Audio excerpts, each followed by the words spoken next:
Well, all right, folks, how you doing? Welcome back. Episode, I don't know, what are we talking about? 14, I believe. 14.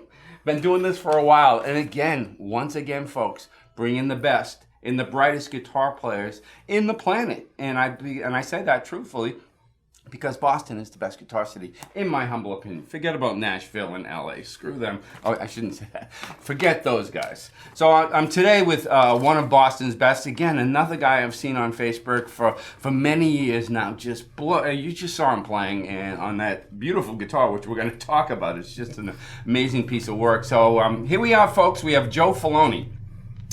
Joe is a Boston-based guitarist, songwriter, producer, and educator, and has been an integral player in the Boston scene for 33 years.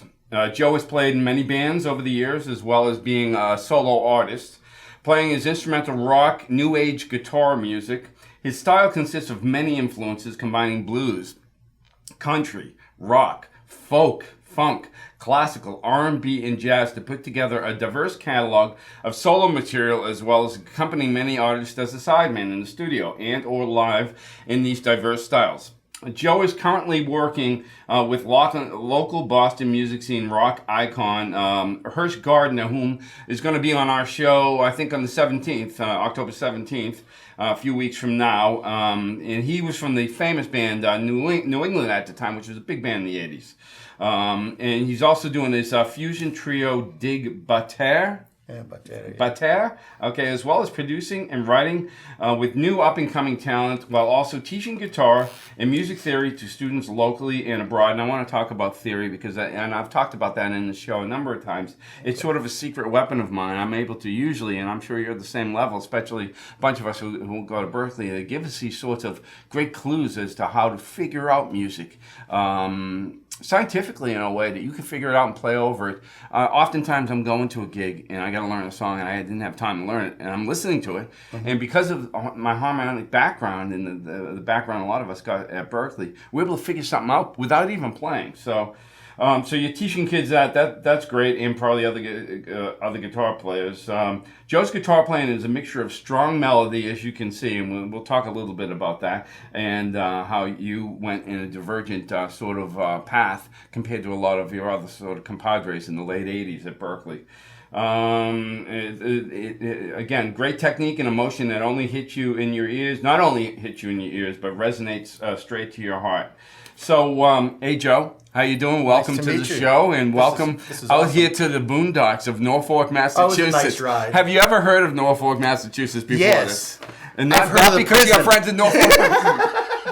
We love the prison because they give us taxes there, and yeah. So both Joe and I are Boston kids. We grew up in the city, and let's start at the beginning. Okay, where did you actually grow up? In what section of Boston? Well, was it Boston or Somerville? Where was it? No, I was born in the North End. Brought up, my mother and father were Boston police officers, and both your mother and father. Yeah, she was one of the first female. That was the first crew of female. Cool. What do they call traffic supervisors? Wow. So back in the '60s, but and my family goes back all the way, to the turn of the century in the North End. Really? And again, and I think I told you this, as did my family. My grandfather came from Naples, really like 1910 or something like that, in 1906, I think. And had a wife and one kid, my Uncle Nicky, over in Naples. Worked here for 2 or 3 years.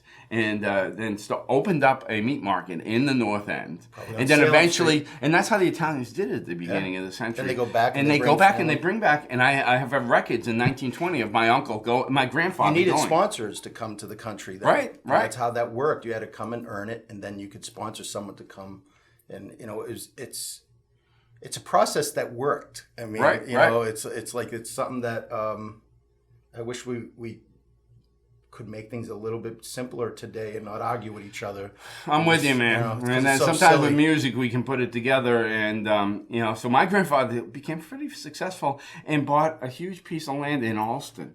Which Allston was the suburbs then. And Allston's a section of the city. And he had, goats on there. He had, And my great-grandfather did the same thing at a farm in Wilmington that's now the Shawshene School property. Really? It's interesting because he came with nothing. So that's cool. So your grandparents, did they have like 12 kids? Because that's what my mother's family was. My father's family was 4. Yeah. His father died when he was 8. He was a terrazzo man, a tile man, and from the emphysema from all that dust. Yeah. And but my grandmother and grandfather on my mother's side, they had 5 kids, and I tons of cousins. It's right, the me typical too. thing. Tons it's of like cousins. it is the stereotypical thing because it was just. But I lived around the corner from my grandma and my grandpa. Yeah, they were like my second mother and father. I was probably there more. And that's how it is. It's interesting. I never met my Italian and we will get into music. I never met my Italian grandparents. They died soon after World War II. And all my uncles were in the army, but they all went to the Pacific Theater. Because we were fighting against the fascists in Germany and Italy. And so they probably didn't trust my uncle, so they sent him over to Japan to fight over there. So that's interesting. So the North End, and you stayed there. And I was about 13 or 12, and then we moved to Somerville. But I was still always in the North End of my grandparents' house. I just stayed there because my friends were there. And you live there now, right? Yeah. How does a guitar player live in North End? Where do you park? How do you get your equipment? How do you get your equipment's in Somerville? How do you crank? Because it's the house. You can't. No. And in fact, that's why I use this fractal stuff. Right. Is that you can't. And even my studio is at my parents' house in Somerville. Yeah. So that that's where I do my work still. So it's just you can't. That's the answer to that question. And parking is impossible. You just have to drive around forever. The majority of my miles on my lease is looking for parking. It's like it's tough in the North End. Again, we will get into music, but the North End's a different place than when I grew up. I still love the North End. It's not the same. I don't. I love where I come from, but it's not the same. The same with Allston. Allston is unbelievable. Every house is $1 million, and when I was a kid, you could have bought the whole street for $1 million. Yeah, you could buy a building in the North End for like $20,000, $30,000 back then. So let's get into this. So you're a kid. Yeah, I kind of know when you went to college, late '80s. So let me backtrack. 4 or 5. So you beat the record, man. That's the youngest. But I didn't start playing then. But my hero was Roy Clark on TV. The best. The greatest guitar player of all time. I've been criticized for interrupting, but did you see The Odd Couple? Yeah, Malaguena. Look up Roy Clark, Odd Couple, and and watch his right hand, and that defies everything that I don't know of anybody that could do that. Even Tommy Emmanuel, I've never seen do what Roy Clark did on that TV show. Have you watched the PBS thing on Ken Burns? And I bet you... No, I haven't yet. You got to see that, man. I've heard it's amazing. Guys like us, we grew up, we were rockers. I was a rocker more, and then jazz and stuff like that. And I looked down on country. Wrong. I heard that on TV, and I had my Sears, Wish Book plastic, toy guitar that I would be like. So you were like 4 or 5, and you say, I like whatever that guy's doing, I want to do that. And my brother, who's 10 years older than me, was taking lessons for years. But he never really got, he could play songs and that, but he was never really very, very good.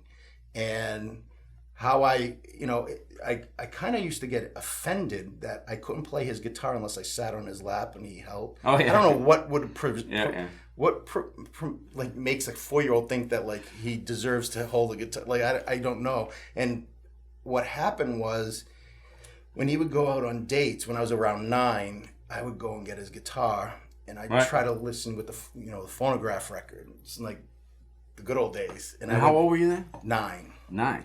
And so you didn't have any CFG yet? No one so showed you were me like, any. I was learning like "Cause We've Ended as Lovers" by ear. Yeah. Just on one string and stuff. Yeah, that whole. I can't remember.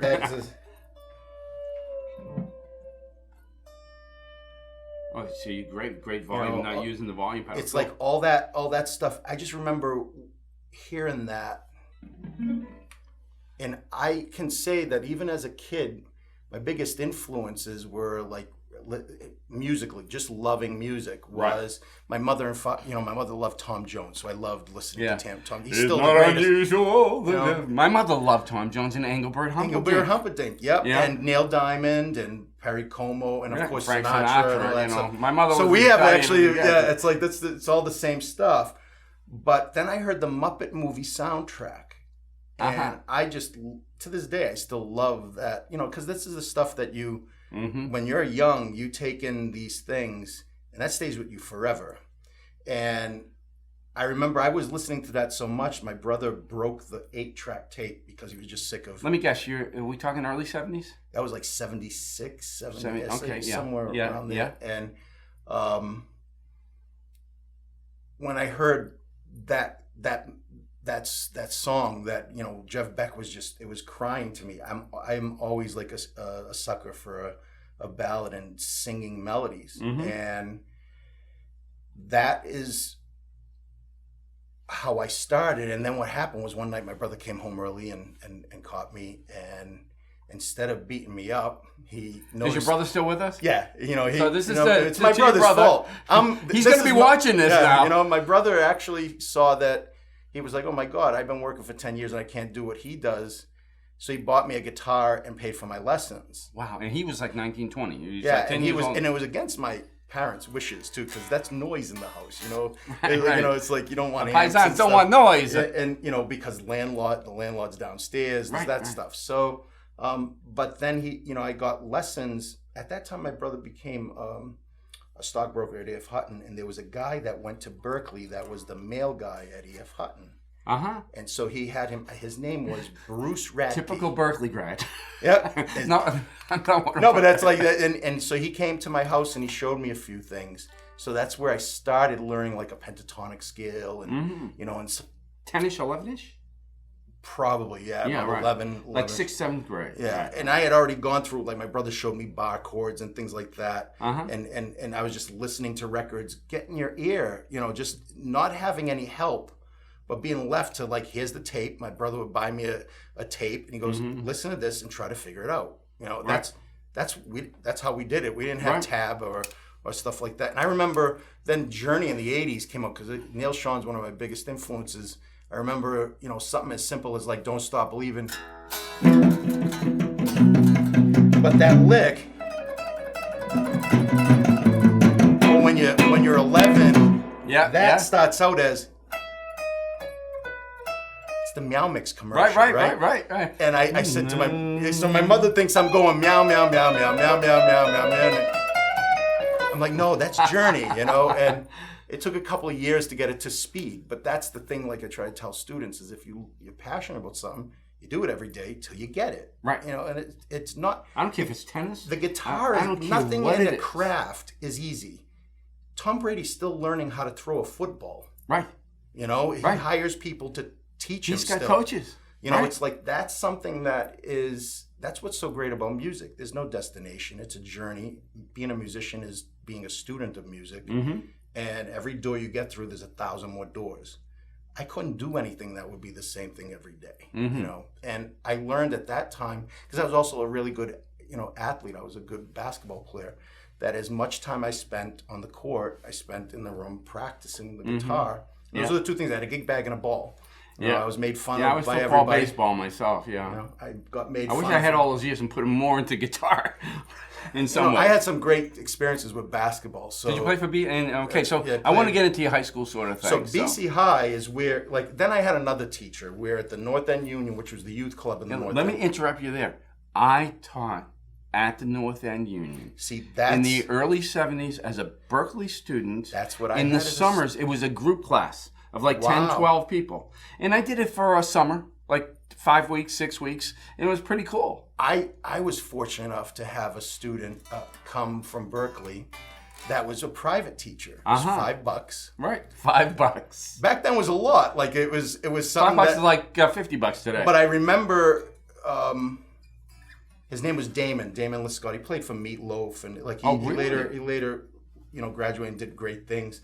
And I go there, and he was like 5 years older than me. So we were actually, it was more fun too, because we had he was from Roosevelt Island, New York. So he was an inner city kid. He had hair down to his butt. He dressed like nothing I knew of. He had hair flying all over the place. You know what's cool about that sort of thing? Again, when I was at world. Berklee, I was very lucky that I had a couple. One in particular, Jim Anderson. If you're watching, and Jim is still around, he actually did a lot of the Guns N' Roses, produced a lot of the Guns N' Roses albums as the engineer. Taught engineering at Northeastern. But I don't know. Jim might have been 2 or 3 years older than me. But even back then, that seemed like That's huge. But he was a professor at Berklee.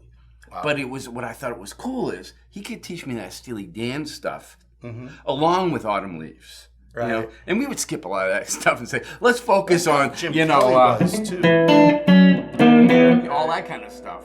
So that's cool. So you had a guy who was almost a contemporary when you were a kid. What were you, I was 14? maybe 12, 13. Wow. 13, because he was 18. And it was actually cool in a lot of ways. The thing that and this is really important to kids today.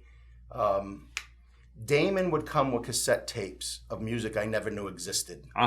He'd hand me, like, I still have the tape. It was Mike Stern, Al Di Meola, like Electric Rendezvous. There was like I never even knew they played together. Okay. No, they didn't. They were all different songs. Okay. So he had like a playlist of music that came from a world I didn't know existed, because in the North End there was the music that your family listened to, and then there was Kiss 108, right? Right. And so this music, to hear the Mahavishnu Orchestra, Mike Stern, Al Di Meola, oh my God, like, what is this music? And at first you're going, what planet is this from? Because it's so hard to get, because some of that music is such chop music, you know, it's a lot of information. And as much as I love Jeff Beck, Jimmy Page, Eric Clapton, they can't do that stuff. No, and nothing against those guys. It's just there's a level of guitar playing when you're talking John McLaughlin. That's it's like the high. And again, I always rail against that concept of who's the greatest, because there is no such thing. I mean, I listen to all the podcasts on the Apple iPod thing, and every week I'm finding someone else who's better than the next. There's fetuses on YouTube that dust us. I mean, it's crazy. You just like, and from a technical standpoint, what's available today, because they get to watch the hands of the masters and what they're doing. We didn't have that. We had to figure by one note at a time at 16 RPM on the record at half speed, you know, then move it up an octave kind of thing. Yeah. You know, but with those records and his looking different and acting different, that turned you on. It was really cool. Was that the turning point? Well, that was when I knew I wanted to be. Well, I knew I wanted to be a musician when I heard "Cause We've Ended As Lovers." I said, I want to do that. That's what I want to do. Right.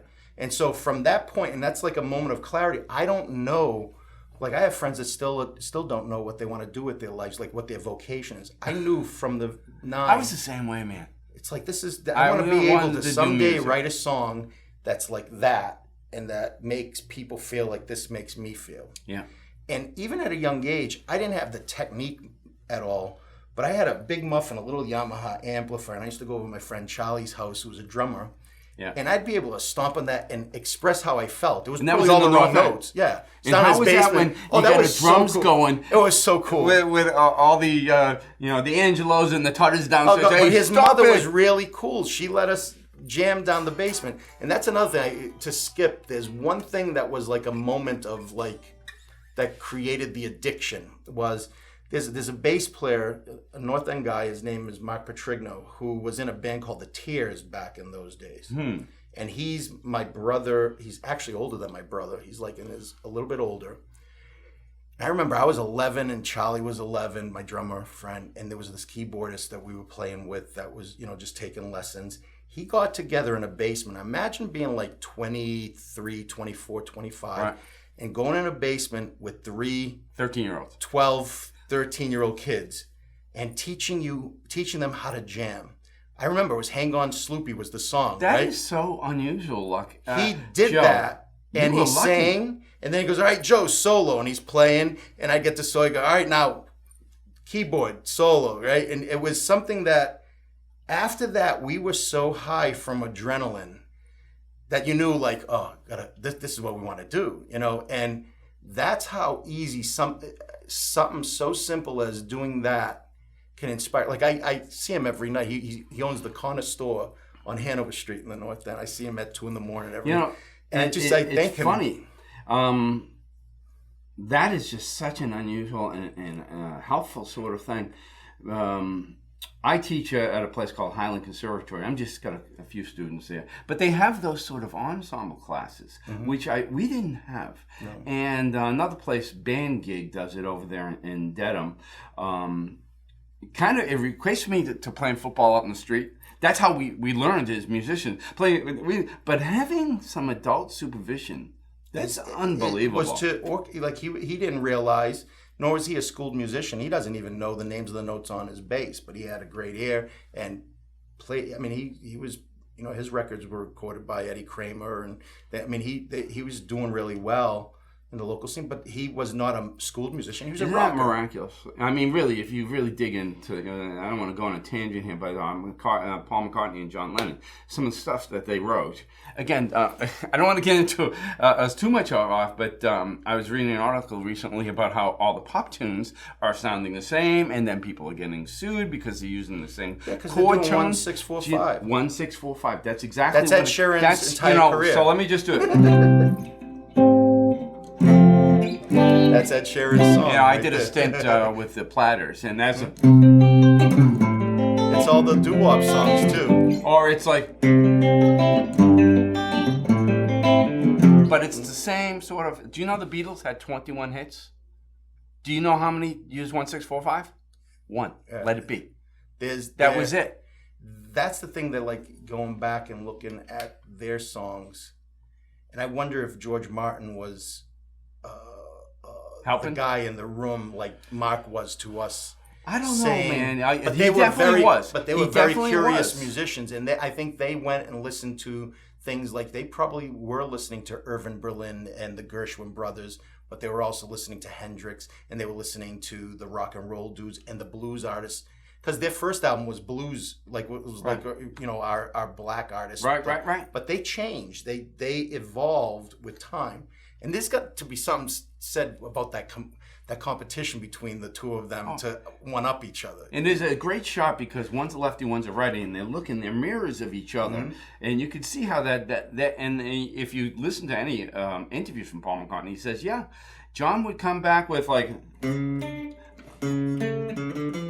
There are places I remember. And Paul would go, I like that. How about this? And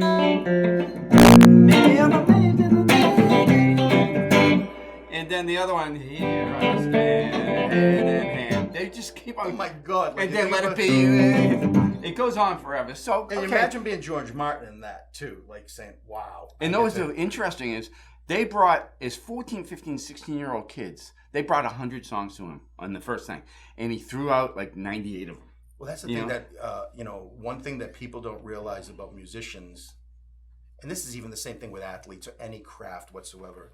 You don't know the tens of thousands of hours that it takes to do something. Number one. Number two is when you get a 10-song album, you don't know about the 60 other songs that the label said no.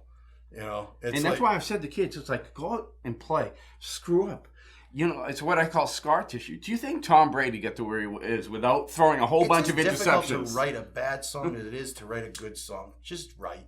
You know? So good. Take me. So we're right around your 15 years old. That really was the inspiration too. That really shot a rocket from. I want to wow, this is fun, right? And so I went at BC High. Here's the thing: my teacher, Mr. Finnegan, who's now Dr. Finnegan, he's still there. I actually had the opportunity about 4 years ago to thank him. When I was in the band, the jazz band. One of the things was my reading was horrendous. I couldn't read. Oh, so you get some jazz band stuff, which was at BC High. I got into the jazz band for, I think it was junior year and senior year. I think it was I can't remember, but I know that he caught me on not knowing how to read. It was a prerequisite to being in the band. I would just play what the horn player was playing. Right. And so you had the great ear. Yeah. So it was like, okay, but then he noticed you can't read, and he basically instead of throwing me out of the band, he was a teacher, and I was in my freshman year. It was his first year teaching this, so he was young. So he's pretty young. Right. He was motivated to teach, and I was so glad and grateful to this day that I loved every course I could take with him. And then he was an amazing musician. He played every instrument, and he was conducting every orchestra, the band, the big, everything. Was he a Berklee guy, knowing the conservatory? He was a Berklee guy. Wow. And he taught me... What was his name? Matthew Finnegan. Okay. Because he's probably my age. No. He probably would have been younger, right? I was music ed at Berklee. He might have been. I graduated in 78. Well, 86. Nah, okay. You'd be before. Right, yeah. Yep. Because he, what he did was he said, "All right, Joe, you gotta learn the notes on your neck, and because I knew the E, A, and D string, but if you got to the G and the B, that was like I call it the fog of ignorance would just come and make your frontal lobe. It's a hard thing, man, because again, I've said this before. See this thing here? There are strings. Consider them like an Excel spreadsheet, rows, and then columns, and then you have rows. This has a meaning. And it's not like a piano. You lay out a piano, it's either to say, these two black keys, the one right next to it's a C, and it's keep on looking. Any two black, it doesn't be a C sharp here. So it's abstract, I think. And I've struggled trying to teach people this because all I know is grunt is the only way, Joe. And I'm not.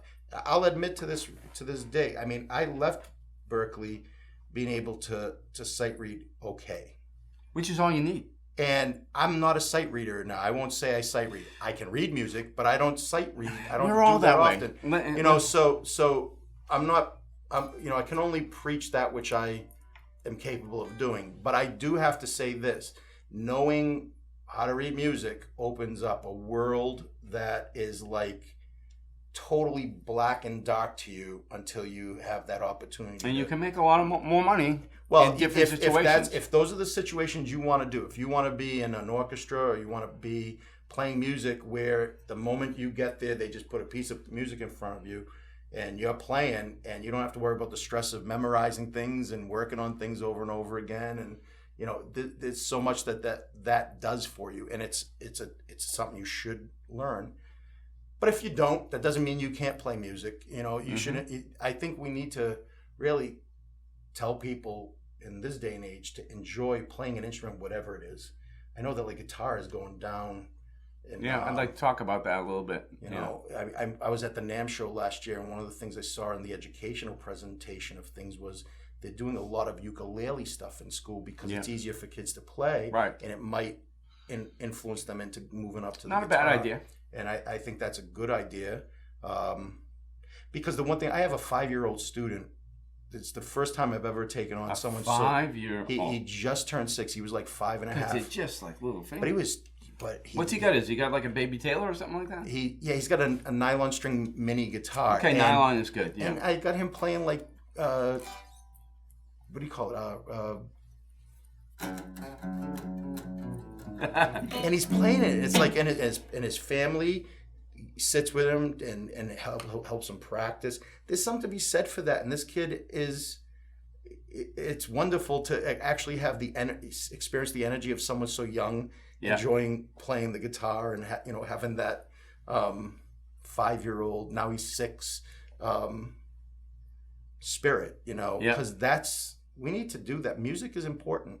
Arts are important. And I was a drawer too. My dad's an artist. Like that's how I stop time. Is to be in that, that 1 point concentration where you're only, what time is it? It's now. And music is riding the now. When you're playing music, when you're improvising, you're always riding the now. Your opportunity to get that note right, if you didn't get it right, is gone. Forget about it. Move on. That's life. And that riding the now is something we need today, because too many people are thinking about the future that doesn't exist, or being upset about the past, which doesn't exist either. It's gone. You can only think of those things now. Music is a training of that. And art was that too, because I would just close, I'd be closing in on where my pencil was. I think that we need a little bit more of that, because we're too typing and video games is how people socialize. I think, I don't know, it's a weird time. I wasn't good with art, man. I remember the Friday after I went to a Catholic grammar school, and the Friday afternoons was art, and I'd always be doing like a baseball with the big round orange faces, and I was not good at it. So I won the contest. I was the one that the nuns put. Kids. Yeah, the nuns in the hallway. I hated those kids.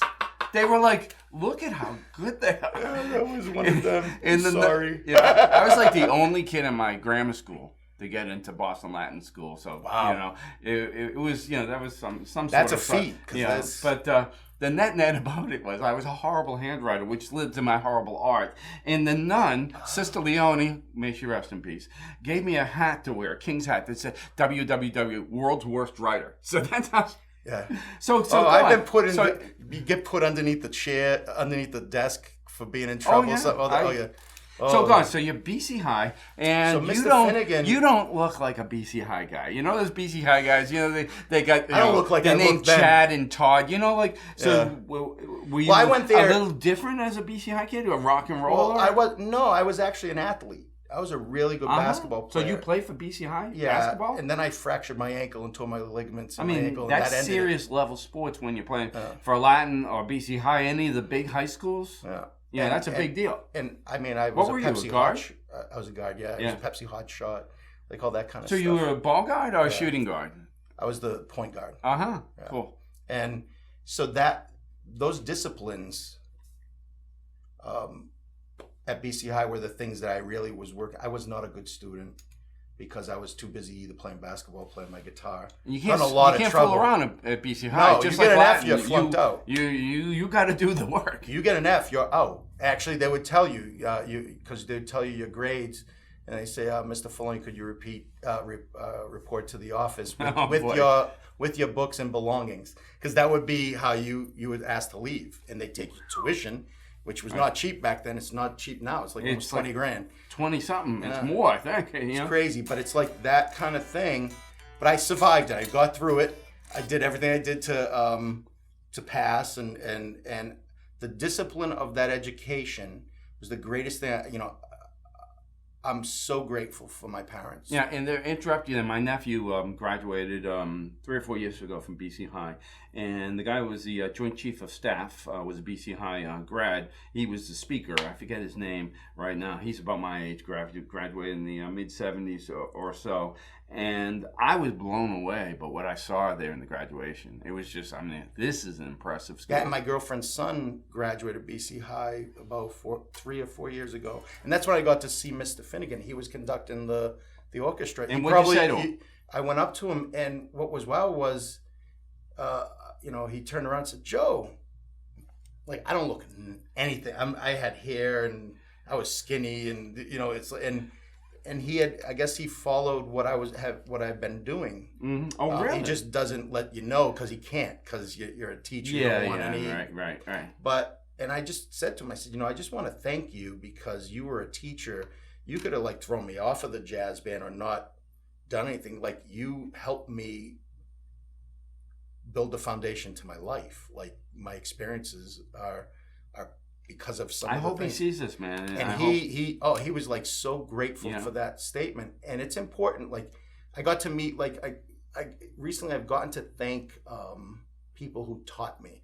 I got to thank a coach that taught me basketball when I was like 10 in the playground in front of my house. I got to thank Mr. Finnegan. Got to thank, there was a teacher at Berklee named Steve Rachinsky, who was an amazing harmony and arranging teacher, who everybody hated because he was tough. I loved it. There were a few of those guys that was so good. Which and Berklee needed more of those people because the world is a tough world, and you got to be good. And we had a guy in secondary education who everybody dreaded. And he was a real jazzer. I don't want to get, but the long story short is, I did a lesson plan about improvisation, and I did Jimi Hendrix all along the Watchtower. You know, he does 5 or 6 different things in that solo that are amazing, and this guy's just jazzer. And I never knew Hendrix did that. That was very interesting solo. Wow. So yeah, but you broke through that. That's cool. He was the type of guy. He'd always say, Northeastern's right down the street. You can get a degree in accounting, which is probably what you should do. Right.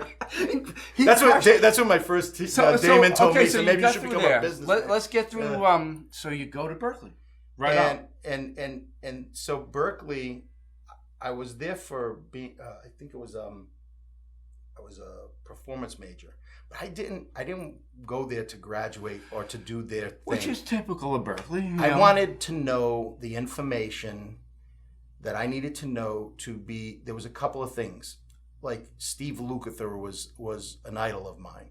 So and tell the folks at home who Steve Lukather is. Steve Lukather is the guitarist and singer, writer in Toto, but he's also on like 1,500 platinum album songs. Like you ever heard of Michael Jackson? Yeah, Beat It like is him playing bass and rhythm guitar, or all those songs. Like that's Toto with Michael Jackson singing. Jeff Porcaro and Steve Porcaro and that whole. And so he was the A-list dude in the guy 70s and 80s. And guess what he couldn't do? Read. He was an okay reader. Yeah, he was like a reader like. But he eventually just.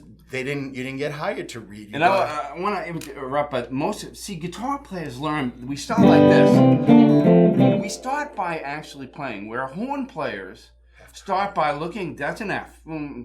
Just a quick story. I did a stint with the Platters. Yep. Traveled all over the world with them. It was really cool. We did a PBS special with the Louisville Symphony Orchestra, and it's the first time I've ever played with a 70-piece. That's awesome. And it was really cool. And when I was with the Platters, it was like. That sort of thing. I'd kind of, I knew the arpeggios, but I was making my own arpeggios up. Okay, that's a C, that's an E minor. But then I'm doing a rehearsal on Saturday afternoon. We got the PBS thing that night, and I'm noticing that the harpsichord player is playing the exact arpeggios. I'm there, I better play the exact. Right. So again. Yeah, there's like a whole. We learn how to play by playing, and then we pick up reading along the way. That's how my analysis, how that happened. But the net is, I've always been intimidated by those symphony type players. And the New England Conservatory guys who were right around the corner at Berklee when I was at Berklee. Oh, you're a Berklee guy? Oh, what are you just... Well, that's when you meet John Finn, you'll see both sides of the spectrum. Oh, he's got that both? He could sight read. You throw paint on the wall and he'll read it. So let me finish that story. So I'm doing that, struggling. I get through the rehearsal, and our big song at the end with the Platters was "I'm proud to be an American." Da, da, da. And that's when the Platters walk off, and I get to do the Steve Lukather. So, nice. So I wailed, in the chair, in the symphony orchestra, and all these violin. I was looking at the violin players over their shoulders. Their charts looked like EKGs. It's like 172nd notes. I'm there, and they read it first time. Yeah, it's so baffling. They all come around me. They all circle me. I'm there. What are they going to say? They're, you're unbelievable. I'm unbelievable. So the story about Steve Lukather. So where were we right then? We were in your Berklee story. Right? Now, he's actually another teacher that I got to meet a couple years ago. With Scott Terulli, who's a really good friend of mine. Scott's buddy, right. And... it was funny, to thank him because I said, Steve, you're, I want to just thank you. You've been my teacher since I was like 12 years old. And he's like such a humble, laid back. He's like, dude, I can't even button my pants left-handed. I'm like, dude, I don't know about your pants, but thank you for the music that you taught me. And he just rubbed my head and said, man, thank you. That was.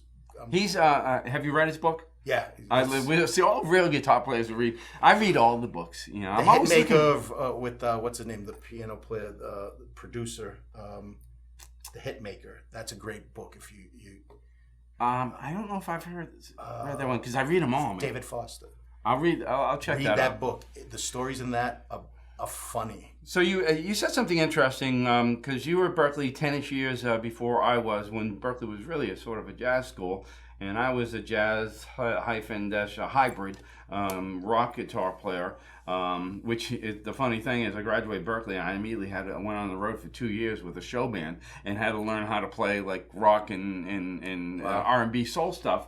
But you were saying something interesting, that the players with Steve Vai, there was a million notes per second guys that I didn't get. And I love Steve Vai and all that. I love all that music. I some of that is an influence on me, but the thing I noticed was when me and my friend Paul from the North End, we were at Berklee together. It was just the two of us from the North End that played guitar, and there was all these guitar players that were playing Yngwie Malmsteen and Steve Vai type stuff. I remember that song "Blue Powder" was a record in Guitar Player magazine that everybody was playing note for note for the Carvin acetate thing. Yeah, that was a Carvin X100B advertisement and stuff. And what I found interesting was I needed to go another way. I didn't, and my passion is, I love the blues. B.B. King, Neil Schon, Carlos Santana, Jeff Beck. I love all that. That's my foundation. Those are the guys I could still listen to today. And lately, believe it or not, man, Mike Campbell for me. Tom Petty. Because he's got soul. And think about this. Those parts are so simple, but if you remove them, the song falls apart. Right. That's genius playing. And I'll tell you, that was the kind of band I ended up in after Berklee, which was really funny because then I had to find out what works for the song. Because I was doing these inappropriate solos, trying to show that I could play. And you watched it. And I was fortunate enough to be in a band that had, been playing in front of thousands of people, playing with the Stompers and the Fahrenheit and I'm going to get Charlie on the show too. TH and the Wreckage. He's talking the royalty of Boston rock and roll. The Stompers. John Butcher, all that. These are people I still play. So you can help me get these guys on the show. Yeah, absolutely. Charlie's going to get on the show. Charlie's a sweetheart. So talent. let me continue on. So you did the Berklee in, a couple of years? Or I think it was 3 semesters. 3 semesters, which is kind of normal, And then Berklee is very different than going to UMass or University of Virginia, where everyone goes for 4 years. Berklee, especially even then, was more of a trade school where you learned the trade. So you did that sort of Jim thing. Kelly was the guy that... You're the second person to mention Jim. And Jim, again, was only a little bit older than me. Was a teacher at Berklee. I never had him, but I wanted to take lessons with him. I want to get him onto... If you know him still, I want to get him on the show. That's one guy I've not been able to run into. But I'll tell you, because Damon, my teacher from... the North End Union, told me, you got to get Jim Kelly. Because I got my first semester, I got this guy that was just, I did not want to be my first semester guy too. Book player. And he changed the way I play, and again, professional advice from Joe and Bill. If you like holding your pick this way, hold your pick that way. There's no right way to hold a pick. It's like, you can go and find a million guitar players doing things incorrectly, beautifully. Neil Schon does this, right? And he slices like this. Really? And he's the fastest picker I've... But he was the kind of guy, and I was so upset. I did a semester with this guy. He was a jazz elitist. I had Les Paul, and he looked down, Les Paul is a guitar player. So get me out of Berklee. Jim gave me some really good stuff that opened up my eyes to the fact that you got to play what's appropriate, right? Right. But when I got out, I'm still young. I'm 19 years old, and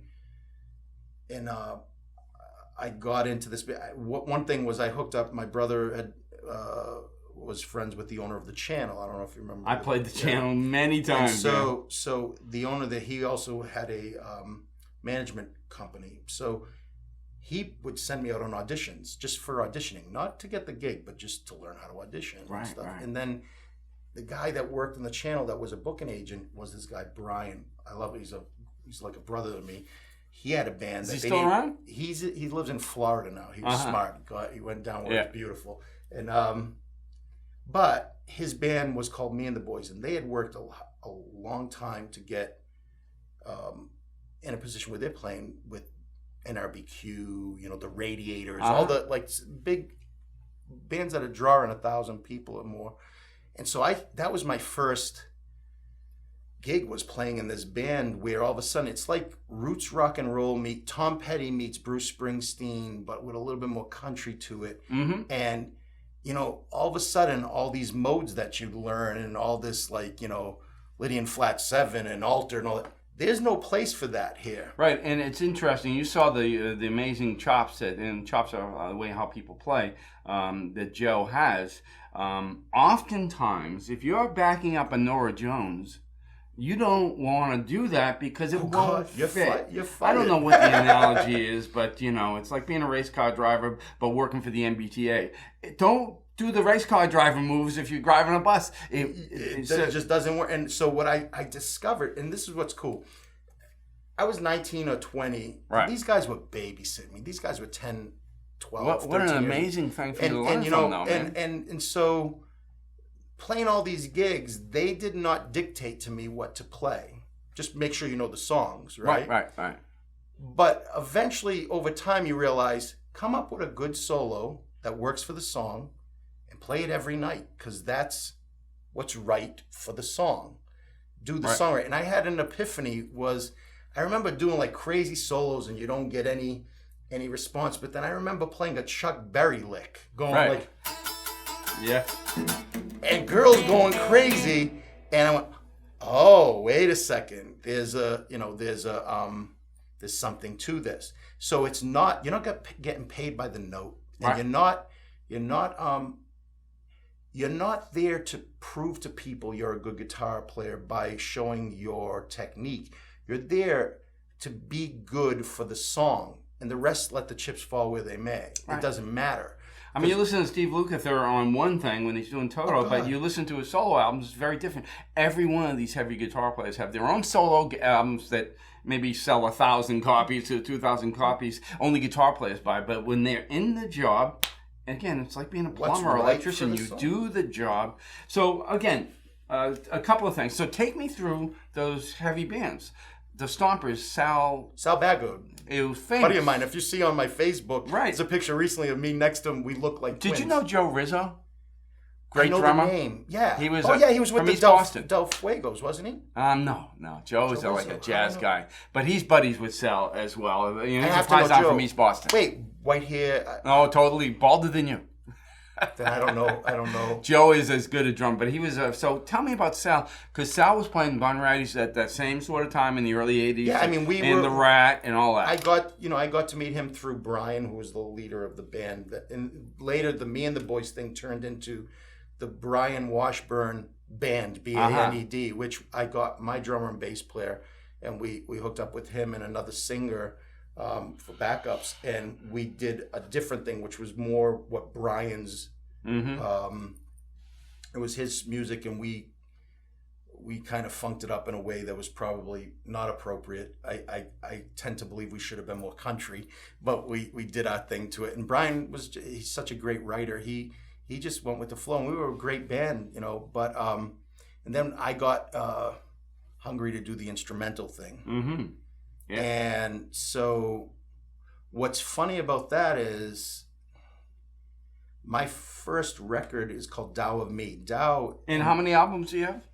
I have like 3. I don't have them out anymore. I took them down from the internet. Okay. Because it was just absurd what was happening, and I want to re-release them, but I got to figure out how to do that in a way I can control. Right. Being paid at least, 50 cents or something. It's like... Yeah, it is what it is, man. It's a different world, and we don't really have time to get too much into I don't even want to get into that. So take me up into today. I want to get... Because we're running out of time. I want to get into today. Okay, so that turned into, years of doing the instrumental thing. I actually then ran a nightclub for a while.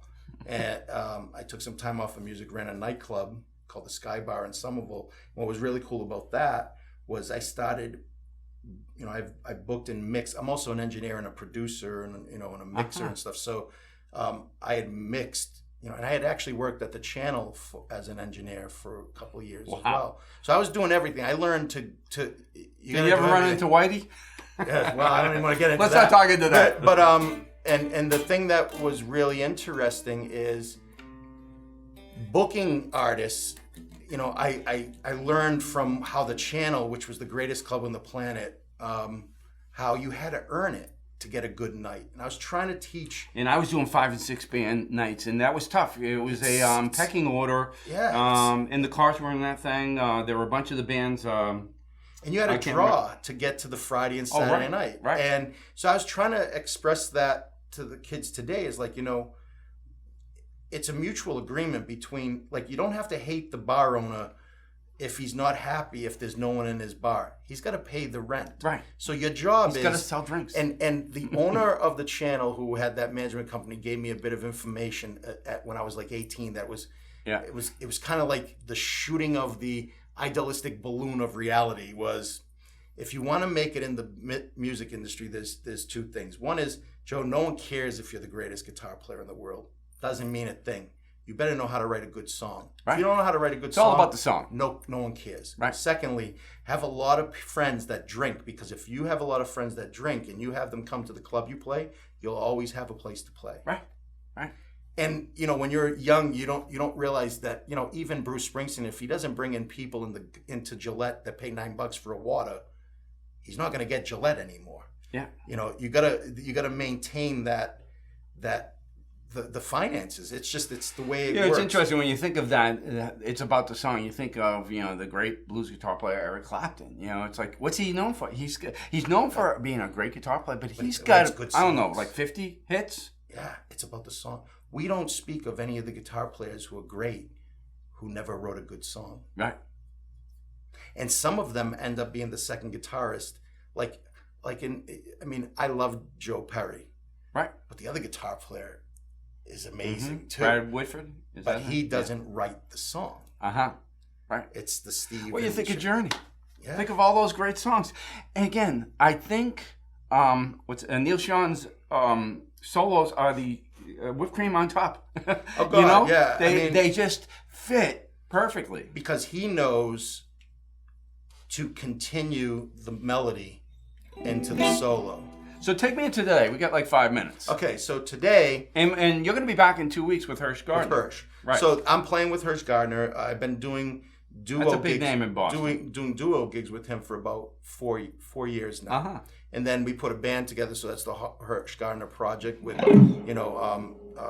we got a keyboards Dave Sumner, drummer Stephen Michael Sorum, and bass player Tony Paleo.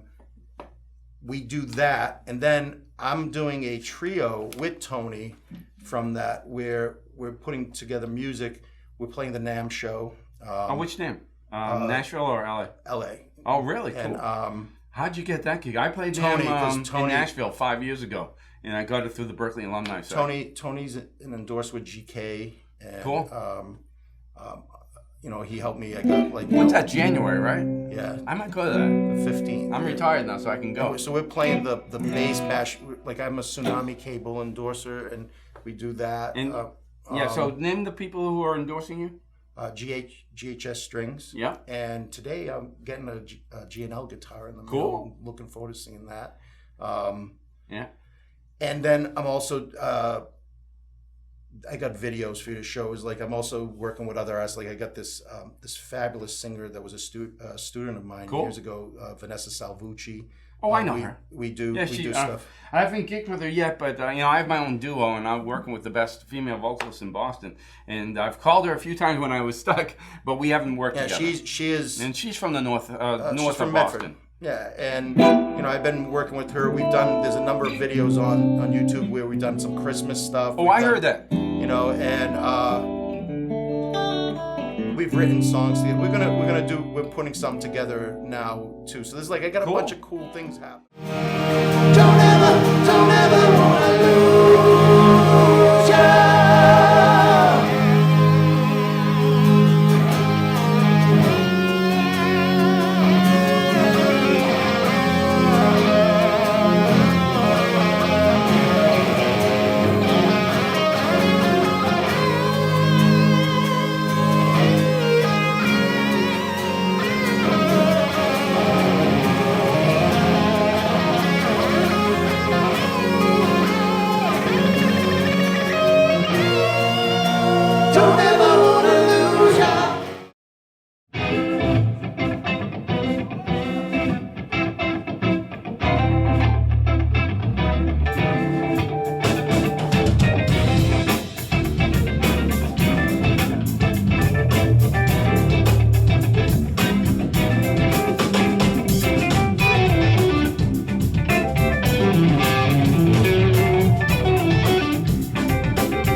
Is it joefeloni.com? How can people get a hold of you? Go to my Facebook, Joe Fulani. That's the best place to go. YouTube, Joe Fulani. And you can Instagram, see his videos because he cooks. Joe Fulani. Twitter, Joe Fulani. The joefeloni.com thing is down. That will go up again with the music and all that. That's working on that again. So let's. I was just thinking of doing like a Latin E minor thing out as we jam out. Something like this.